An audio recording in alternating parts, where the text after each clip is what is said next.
Hi everyone, ఈ రోజు వచ్చేసి కరివేపాకు పచ్చడి అయితే చేసుకుందామండి. నేనైతే ఇది కొంచెం పావు కిలో కంటే ఎక్కువ అయిపోతుంది కావచ్చు.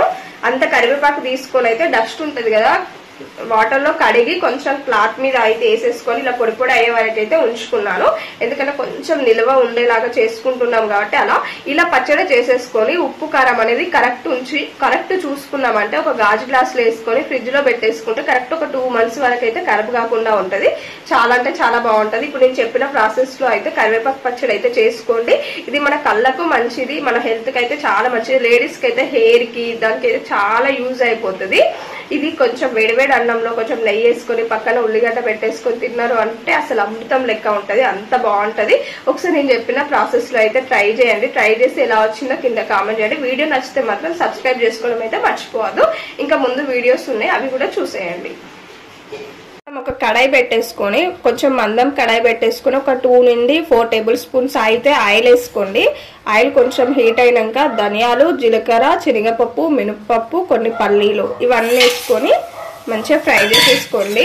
కొంచెం మంట అనేది మీడియం ఫ్లేమ్ లో పెట్టుకొని ఫ్రై చేసేసుకోండి, లేదంటే కొంచెం మాడిపోతాయి. మనకి ఇవి తొందర ఫ్రై అవుతాయి కదా, అందుకోసమే ఇవి కొంచెం కలర్ వచ్చే వరకు అయితే ఫ్రై చేసేసుకోండి. ఇవి కొంచెం ఫ్రై అయినాయి. ఇప్పుడు మనకు కారం ఎంత తింటారో అంతే మిరపకాయలు వేసుకోండి. మిక్సీని బట్టి మనం ఎండుమిరపకాయలు వేసుకోండి. మీ కారం ఎంత తింటారో అంతే వేసుకోండి. ఇవి చాలా అంటే చాలా స్పైసీ ఉంటాయి, అందుకోసమే నేను చూసి వేసుకున్నాను. ఇప్పుడు ఇందులోకి ఒక 5-6 వెల్లుల్లి రెబ్బలు. మీకు మిక్సీ పట్టేటప్పుడు కావాలంటే మిక్సీ పట్టేటప్పుడు కూడా వేసుకోండి. నేను ఇందులోకి మళ్ళీ చెప్తున్నా ఏమేమి వేసాను అనేది.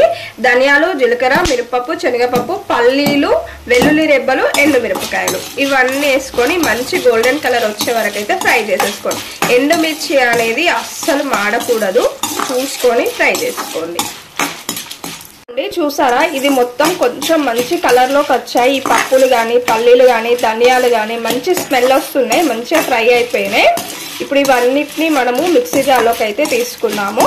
ఇది ఏంటి అంటే, ఇది ఇప్పుడు మనం ఫ్రై చేసింది ఫస్ట్ ఆకుతోని పట్టకుండా ఫస్ట్ దీన్ని కొంచెం మనకు సరిపడా సాల్ట్ వేసుకొని అయితే కచ్చాపచ్చగా అయితే పట్టేసుకోండి. ఆకు వేసినాము అని అంటే ఈ మిరపకాయలు అనేది దంగదు, అందుకే మనం ఫస్టే ఇవి ఫ్రై చేసుకోవాలి. ఇప్పుడు మనం దీన్ని మిక్సీ జార్లోకి అయితే తీసుకుందాం. పక్కగా తీసుకున్నాం కదా, అదే కడాయిలో ఇప్పుడు మనం తెంపి పెట్టుకున్న కరివేపాకును కూడా వేసుకోండి. ఇదంతా పచ్చి వాసన పోయి మనకు కలర్ చేంజ్ అయ్యే వరకు అయితే ఫ్రై చేసుకుందాం.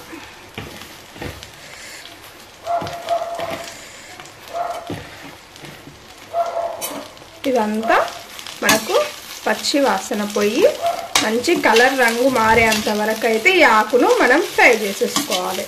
సిమ్లో పెట్టేసుకొని ఫ్రై చేసుకోండి. చూసారా, దీంట్లోకి సరిపడా సాల్ట్ అయితే వేసుకోవాలి. మీరు ఎండు మిరపకాయలు ఎంత వేసుకున్నారో ఆ కారంకి తగ్గట్టే ఉప్పు వేసుకోండి. ఎందుకంటే ఉప్పు కొంచెం తక్కువ అయినా కానీ పచ్చడి అనేది ఖరాబ్ అయిపోతుంది. మీరైతే చూసి వేసుకోండి ఉప్పు. ఇప్పుడు దీన్ని మొత్తం కొంచెం బరకగా పట్టేసుకుందాం, మిరపకాయలు దంగే వరకు అయితే పట్టుకుందాం. ఇలా మొత్తము మాడకుండా మనమైతే ఫ్రై చేసేసుకోవాలి.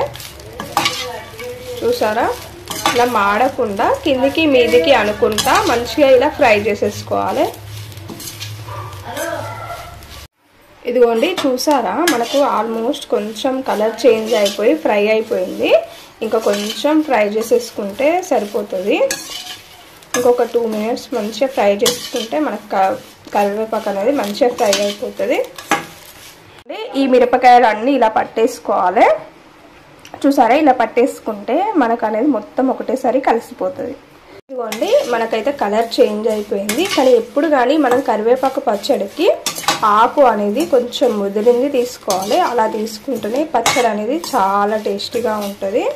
చూసారా, మనకు కలర్ చేంజ్ అయ్యి ఆకు అనేది కొంచెం మెత్తపడ్డది. ఇంకా మనం స్టవ్ బంద్ చేసుకొని దీన్ని అయితే మనం మిక్సీ జార్లోకి అయితే వేసేసుకుందాం. చూసారా, మనకు ఎంత మంచిగా కలర్ చేంజ్ అయిపోయిందో, చాలా పర్ఫెక్ట్గా అయిపోయింది. మనం ఇప్పుడు దీన్ని మిక్సీ జార్లోకి అయితే వేసేసుకుందాం.